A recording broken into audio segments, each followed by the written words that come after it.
Shalom. Berapa banyak Bapak Ibu Saudara percaya Tuhan ada di tengah-tengah kita? Yang percaya saya belum lihat tangannya, lambaikan tangannya dan berikan tepuk tangan yang meriah buat Tuhan kita. Tema yang diberikan kepada saya, kasih Kristus kepada yang lemah. Tapi session ini saya akan bagikan dengan subtema, Yesus memberi kekuatan dalam kelemahan. 2 Korintus pasal yang ke-12 ayat yang ke-9. Mari kita membaca bersama-sama dalam 2 Korintus pasal 12 ayat yang ke-9. Yang sudah menemukan ayat ini katakan amin. Mari kita baca. 2 Korintus 12 ayat 9. 1, 2, 3. Tetapi jawab Tuhan kepadaku, cukuplah kasih karuniaku bagimu, sebab justru dalam kelemahanlah kuasaku menjadi sempurna. Sebab itu terlebih suka aku bermegah atas kelemahanku, supaya kuasa Kristus turun menaungi aku. Amin. Bapak Ibu Saudara sekalian, saat badai datang, burung lain itu mencari tempat perlindungan. Tetapi beda dengan burung Raja Wali, burung elang. Dia menggunakan kekuatan angin badai untuk terbang lebih tinggi di atas awan. Tuhan tidak menjanjikan hidup tanpa masalah. Enggak, Bapak Ibu. Sekali lagi, Tuhan tidak menjanjikan hidup tanpa masalah. Tetapi saat badai hidup datang, ini. Tuhan memberikan kekuatan. Seperti angin bagi Raja Wali itu.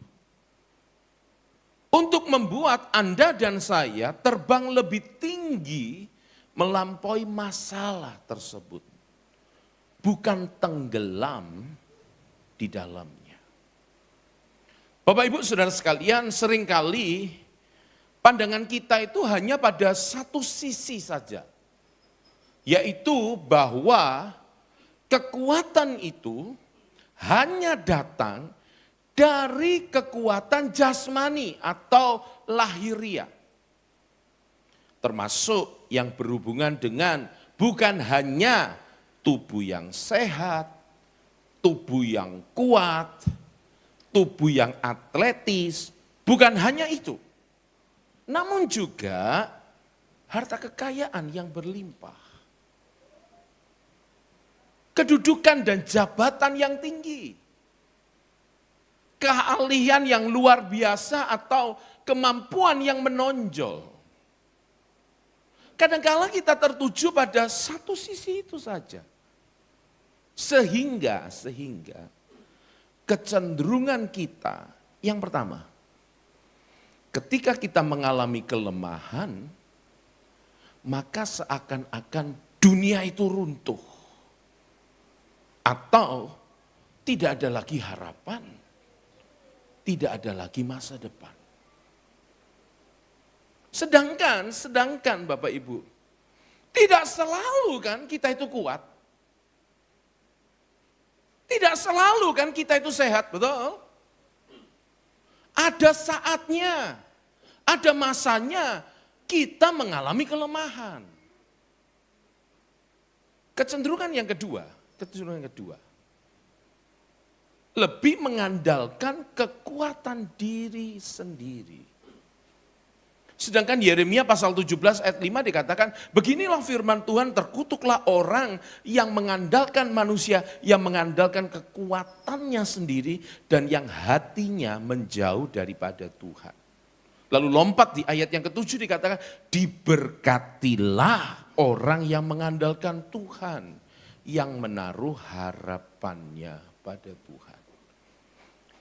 Bapak Ibu Saudara sekalian, Rasul Paulus dalam suratnya kepada jemaat di Korintus dalam 2 Korintus 12 ayat 9 dikatakan, tetapi jawab Tuhan kepadaku, cukuplah kasih karuniaku bagimu, sebab justru dalam kelemahanlah kuasaku menjadi sempurna. Sebab itu terlebih suka aku bermegah atas kelemahanku, supaya kuasa Kristus turun menaungi aku. Bapak Ibu, di dalam ayat ini dikatakan, sebab itu terlebih suka aku bermegah atas kelemahanku. Beda ya, dengan standarnya dunia. Dengan yang kita bayangkan dan kita pikirkan tadi itu. Paulus berkata, aku bermegah atas kelemahanku supaya kuasa Kristus turun menaungi aku. Artinya apa? Artinya ada sebuah kebanggaan dan sebuah kehormatan bagi Rasul Paulus jika dia terizin mengalami dan berada di tengah-tengah penderitaan. Kenapa?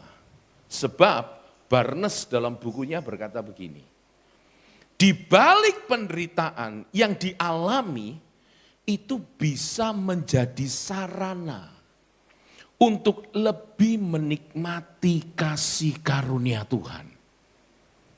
Kehadiran Tuhan dan kekuatan yang diberikan Tuhan itu lebih dari sekedar ganti rugi untuk semua penderitaan yang Paulus alami. Lebih. Kekuatan kuasa Tuhan itu yang dinyatakan dalam mendukung Paulus ketika dia mengalami penderitaan. Ada support. Lalu 2 Korintus 12 ayat 9 dikatakan, sebab itu terlebih suka aku bermegah atas kelemahanku, supaya kuasa Kristus turun menaungi aku. Terdapat kalimat yang berbunyi, supaya kuasa Kristus turun menaungi aku. Ada kata menaungi. Bahasa Yunaninya episkenose. Kata episkenose ini artinya mendirikan tenda di atas. Dan kemudian bukan hanya mendirikan tenda Bapak Ibu, tetapi tinggal di atas atau tinggal di dalamnya. Episkenose itu. Di sini digunakan dalam arti tinggal di atas atau tetap bersama. Apa artinya? Artinya adalah begini. Kuasa yang Kristus nyatakan kepada umatnya, umatnya yang mengalami penderitaan, umatnya yang mengalami kelemahan, itu akan berdiam bersama mereka. Jadi hari ini, ibadah kita ini enggak sia-sia. Kalau kau ada yang amin. Bapak Ibu datang tiap minggu, ngapain toh tiap minggu ke gereja? Oh iya, karena tugas saya sebagai orang Kristen datang ke gereja. Enggak, bukan hanya itu. Percayalah, kuasa Tuhan ada dalam hidup Anda dan saya. Bahkan bukan hanya di hari Minggu, di setiap hari ketika kita datang dalam doa kita. Ketika Anda dan saya mengalami kesulitan, mengalami jalan buntu, enggak tahu apa yang harus kita lakukan. Kadangkala buntu ini pikiran. Tapi percayalah, Tuhan tidak pernah meninggalkan Anda dan saya. Dia tinggal bersama dengan kita ketika Anda dan saya diizinkan mengalami kelemahan, mengalami penderitaan, mengalami kesulitan. Dan oleh sebab itu, orang-orang yang mengalami kuasa Tuhan ini cirinya. Dia akan bersukacita dalam penderitaan. Sekali Yesus, tetap Yesus untuk selama-lamanya. Loh, kok ada yang amin. Berikan tepuk tangan yang meriah, katakan haleluya. Saudara tepuk tangan, tapi tidak ada senyum di mulut saudara. Hari ini kasih salam kiri kanan, ayo sukacita. Karena di dalam Tuhan ada kekuatan. 2, 3, ayo bangkit berdiri. Kasih salam 10 orang. Enggak boleh 5 orang. Ayo sukacita. Di dalam Yesus ada kekuatan yang baru. Baru 6 itu Bapak Ibu. Kurang 4, 10. Katakan, ayo sukacita. Berikan tepuk tangan yang meriah, katakan haleluya. Silakan duduk. Dan kita bisa menikmati hidup ini. Loh, kok ada yang amin? Dengan persoalan, dengan tantangan, tapi kita bisa menikmati. Kenapa? Karena kita yakin pertolongan Tuhan pasti datang menolong kita.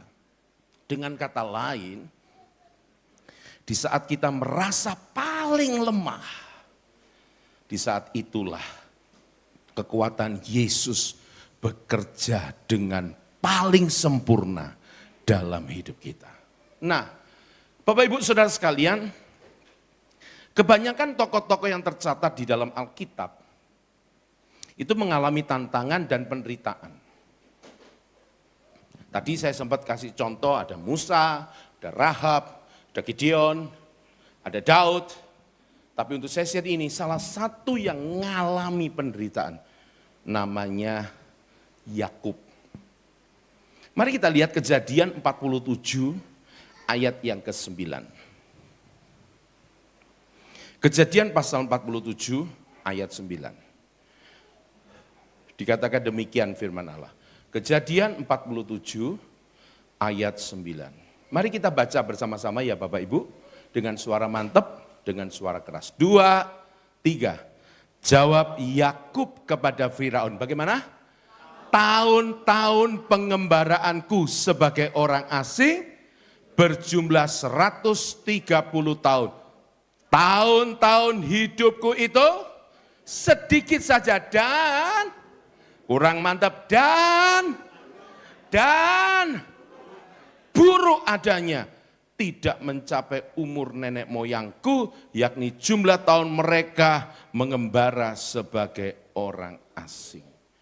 Bapak Ibu, di dalam ayat ini dikatakan tahun-tahun pengembaraanku. Yakub itu selalu hidup sebagai pengembara. Pengembara itu artinya apa? Berpindah-pindah Bapak Ibu.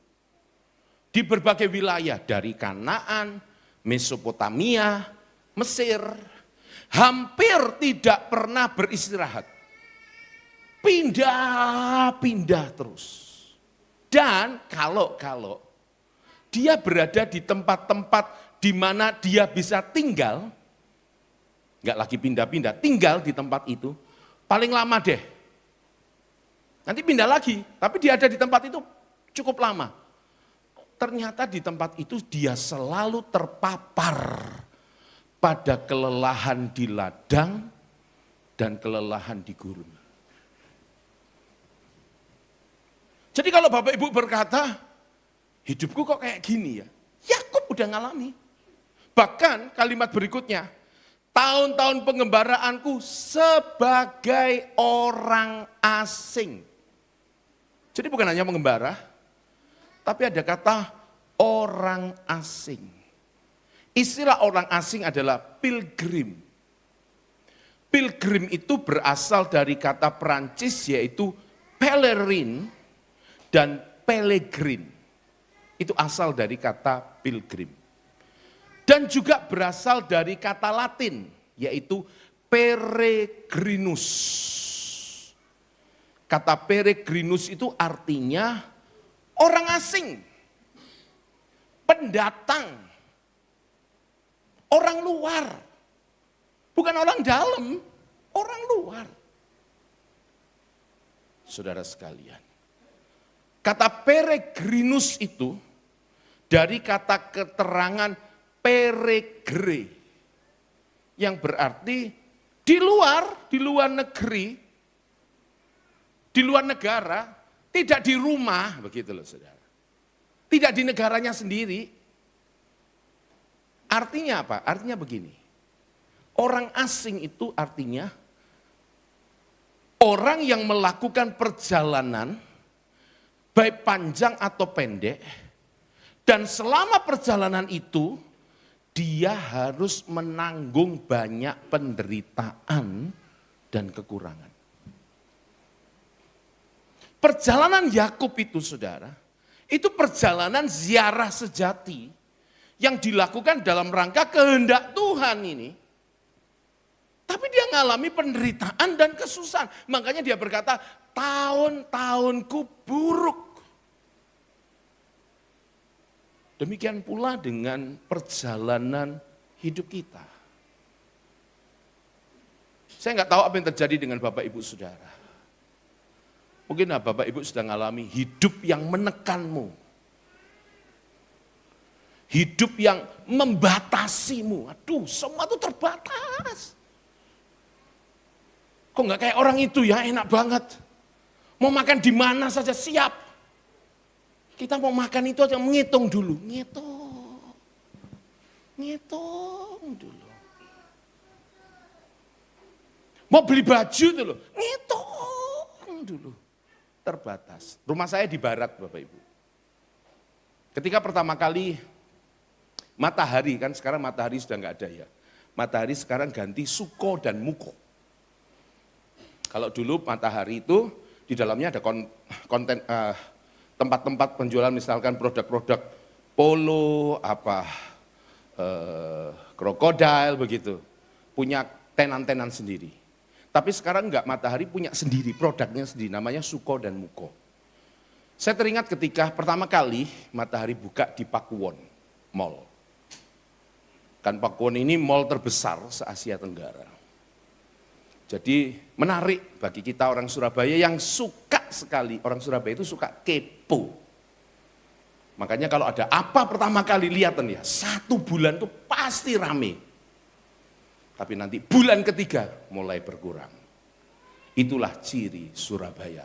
Hidup Surabaya. Nah, itu. Keponya luar biasa. Termasuk Pendeta Daniel Setiawan ini juga kepo.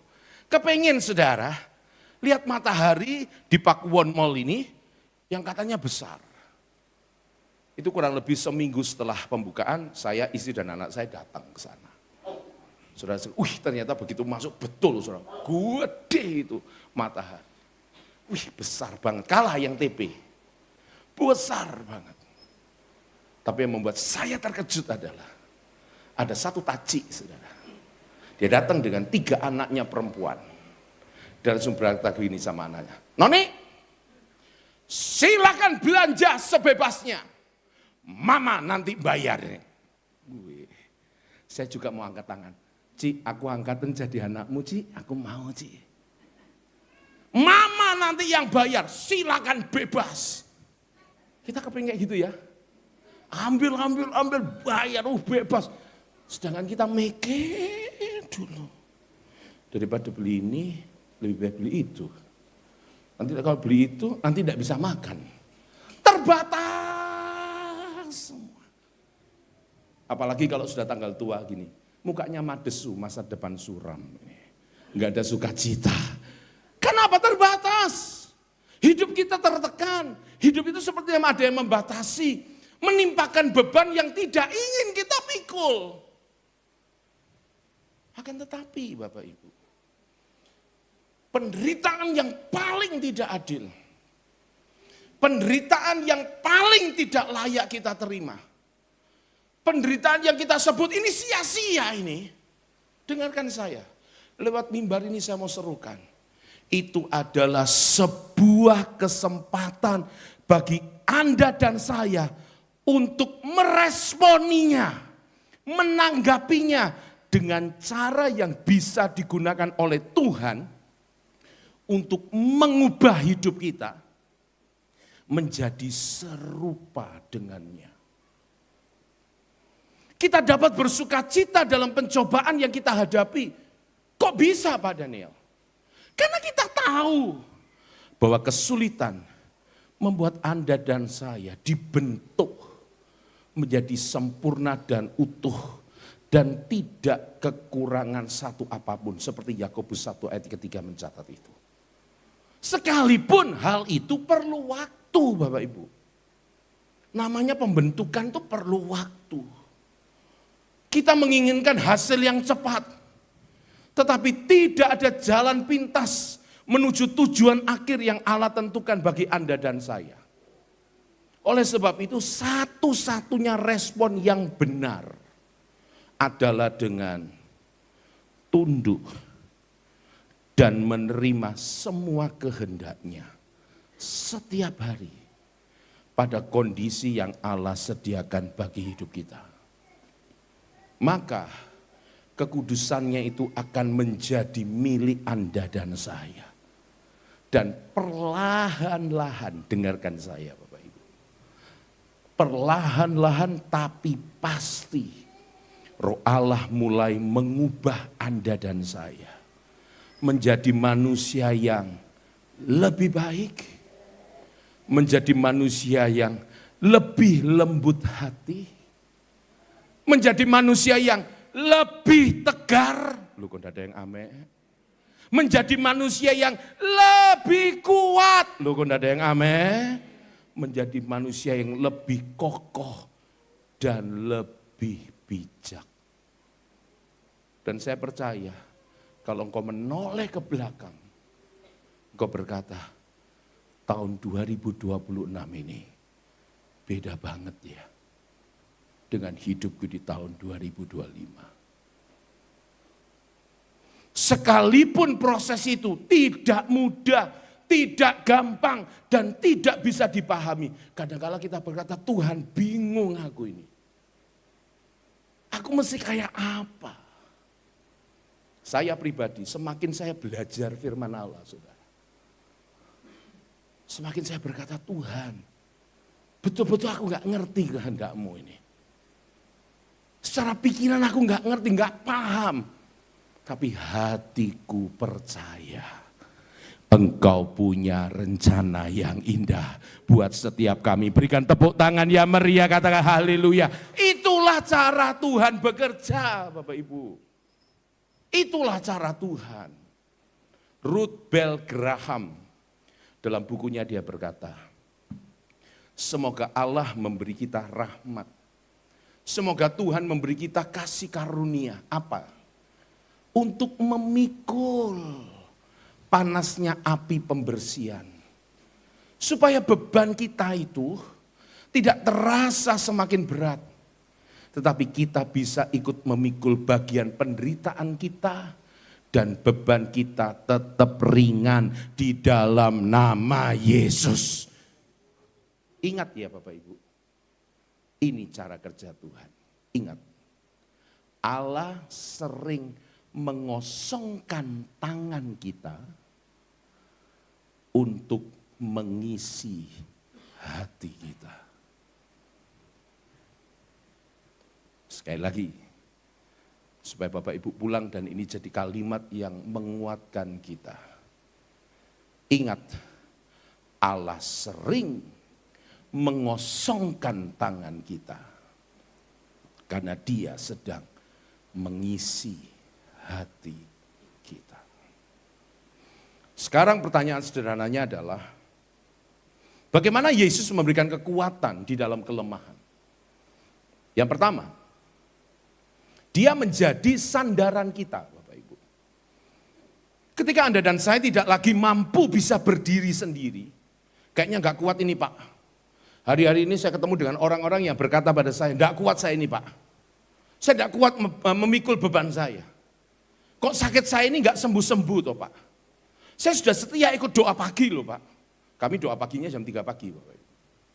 Saya sudah setia loh. Gak pernah absen orang ini saudara. Tapi masalah ini saya sudah gak mampu Pak. Di saat kita sudah gak mampu, dengarkan saya. Yesus menjadi sandaran yang kuat bagi Anda dan saya. Matius 11 ayat 28 sampai 30 berkata, marilah kepadaku semua yang letih lesu dan berbeban berat. Aku akan memberi kelegaan kepadamu. Pikulah kuk yang kupasang dan belajarlah padaku. Karena aku lemah lembut dan rendah hati dan jiwamu akan mendapat ketenangan. Sebab kuk yang kupasang itu enak dan bebanku pun ringan. Yesus sandaran hidup Anda dan saya. Yang kedua, Dia mengubah makna kelemahan, arti kelemahan itu diubah dan Dia memberikan kekuatan kepada kita. Apa maksudnya? Bapak Ibu, apa yang dianggap lemah oleh dunia? Di season tadi, di season pertama saya sudah katakan, standar dunia itu yang kuat yang menang. Kita berupaya untuk bisa memenuhi, berharap supaya bisa kita memenuhi standar dunia. Supaya kita bisa diterima, supaya kita bisa juga berjuang sama dengan mereka. Punya kekuatan finansial, punya kekuatan fisik, punya kekuatan jabatan. Kita upayakan itu.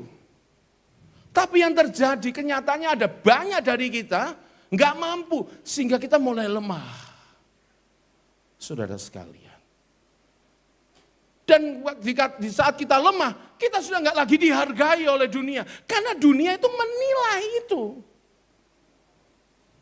Standarnya dunia, ukurannya dunia itu yang kuat, yang menang. Jadi kalau kita lemah, kalah deh kita ini. Lalu bagaimana kalau kita kalah?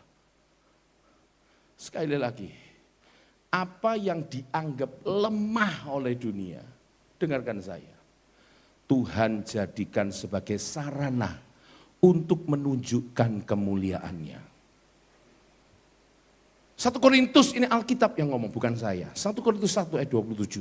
Tetapi apa yang bodoh bagi dunia, dipilih Allah untuk memalukan orang-orang yang berhikmat. Dan apa yang lemah bagi dunia, dipilih Allah untuk memalukan apa yang kuat. Tuhan punya rencana bagi setiap kita, sehingga kita yang Tuhan kayaknya nggak mampu. Tuhan, aku udah capek ini. Tuhan bekerja. Dan selanjutnya Dia memberikan kita kekuatan.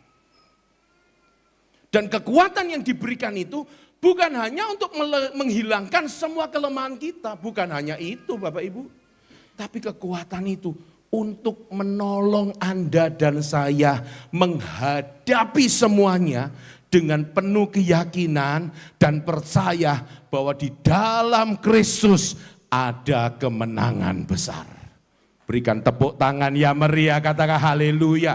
Kayaknya enggak mungkin ini Pak Denny, sakit saya udah parah itu. Dokter sudah suruh saya sudah berkata sama Taji ini, Cik, kalau engkau percaya kankermu tuh enggak ada. Tapi sudah deh, iman setiap orang beda-beda. Silakan kalau kamu mau periksa. Dan pergilah dia ke Malaysia. Dan betul Bapak Ibu, enggak ada. Allah kita itu Allah pembuat mujizat. Yang ketiga, Tuhan tidak pernah meninggalkan Anda dan saya. Dia selalu menyertai kita, Dia ada di dalam kita, dan kita ada di dalam Dia. Pastikan hidup kita selalu terkoneksi, terhubung di dalam Tuhan. Karena kuasa Kristus itu menaungi hidup kita. Sehingga Ibrani pasal 13 ayat 5 bagian B dikatakan, karena Allah telah berfirman, aku sekali-kali tidak akan membiarkan engkau, dan aku sekali-kali tidak akan meninggalkan engkau. Itu udah janjinya. Sehingga apapun kita tuh gak takut Bapak Ibu. Kita berjalan bersama dengan Tuhan. Tuhan pasti bela hidup saya. Tugas kita, jangan bersembunyi dari kelemahan. Terimalah bahwa kita tidak sempurna. Iya Bapak Ibu. Dan kita itu butuh bantuannya. Hanya dengan mengakui segala kelemahan kita di hadapannya, maka kita akan memperoleh kekuatannya. Jangan lari, jangan bersembunyi. Terbuka di hadapan Tuhan. 2, berlindunglah kepadanya. Jadikan dia sebagai tempat perlindungan dan sumber kekuatan setiap hari. Awali hari bersama dengan Tuhan. Jangan izinkan aku melangkah tanpa tuntunanmu Tuhan.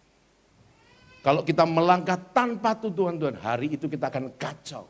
Tapi kalau kita melangkah bersama dengan Tuhan, Dia akan bawa Anda dan saya ketemu dengan jalan-jalannya yang ajaib. Dan bukan hanya kita yang ditolong. Lewat kita akan ditemukan kepada orang-orang yang akan kita tolong. Sehingga hidup kita diberkati dan jadi berkat buat banyak orang. Siapa yang mau? Hidup kita diberkati dan jadi berkat. Lambaikan tangan saudara dan berikan tepuk tangan yang meriah, kata haleluya. Bukan hanya ketika kita dalam kesusahan. Amsal 18 ayat 10 dikatakan, nama Tuhan adalah menara yang kuat. Kesanalah orang benar berlari dan ia menjadi selamat. Saya tutup dengan kalimat, kelemahan bukanlah akhir dari cerita. habis sudah. Dunia runtuh, gak ada masa depan. Bukan. Melalui Tuhan kita Yesus Kristus, setiap kelemahan kita bisa menjadi jalan bagi kuasa Tuhan untuk bekerja dengan luar biasa. Percayalah bahwa ketika kita merasa tidak mampu, Dia yang akan menjadi yang mampu di dalam kita. Bukan kita Bapak Ibu. Memang bukan kuat dan gagah, tapi karena Rohku kata Tuhan. Yang setuju berikan tepuk tangan yang meriah buat Tuhan kita. Mari kita berdoa. Terima kasih Tuhan. Engkau yang bekerja dalam hidup kami, memampukan kami di saat kami lemah dan tidak berdaya. Tundukkan kepala Bapak Ibu dan berdoa. Tuhan ada di tengah-tengah kita saat ini.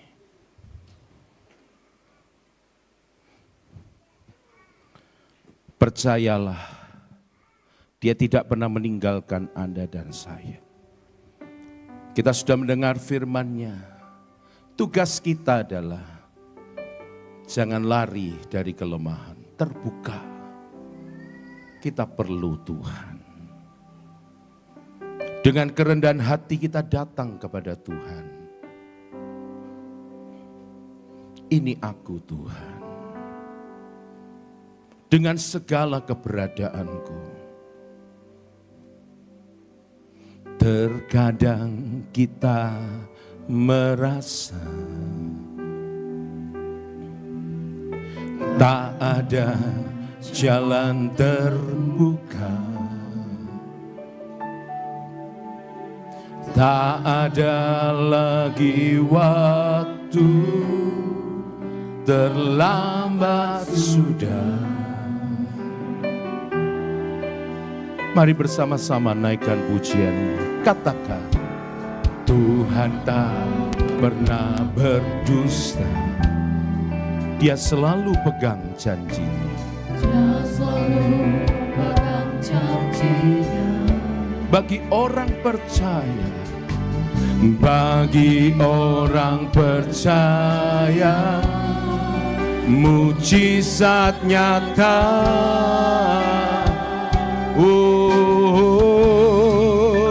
Dia mengerti, Dia peduli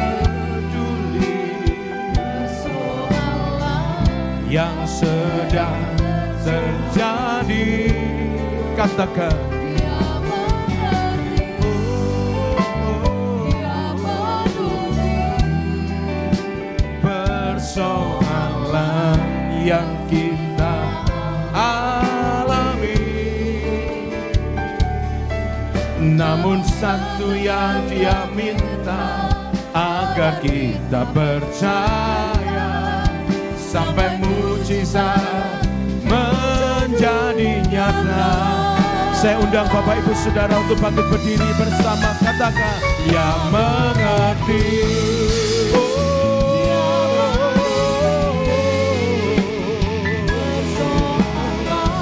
Yang sedang terjadi, Dia mengerti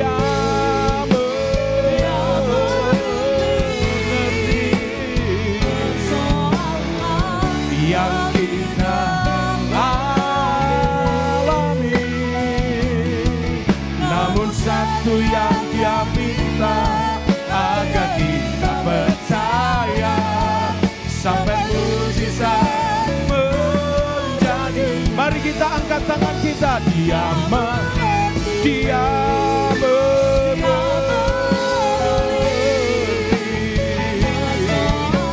Ini kami. Orapakas syadakara labakere bekara. Kira bakara labashadara labaku. Piribikara labashadara.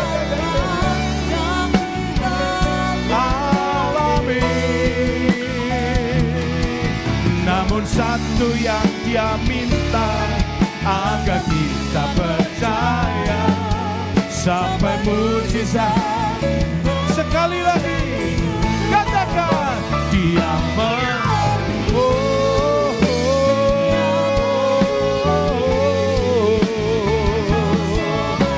kita dalam masyarakat terjadi. Dia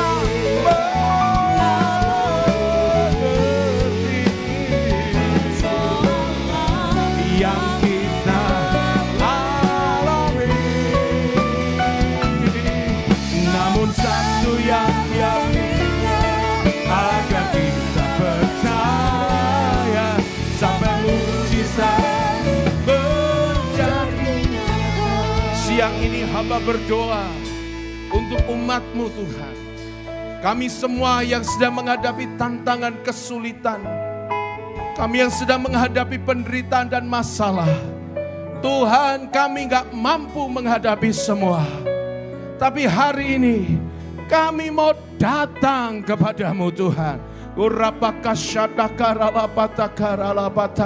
Mari Bapak Ibu, engkau yang alami persoalan, engkau yang sedang menghadapi masalah, baik keuangan, baik kesehatan, baik urusan rumah tanggamu, angkat tangan kananmu, taruh tangan kiri di dada saudara.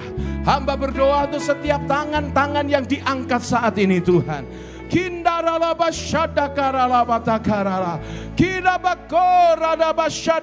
Tuhan menjamah tangan-tangan ini di dalam nama Yesus.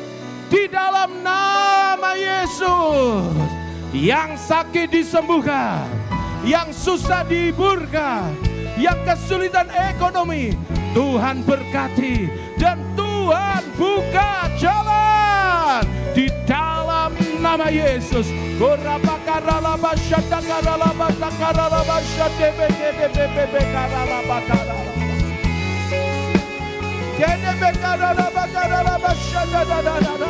Berdoa, berdoa, berdoa, berdoa, berdoa.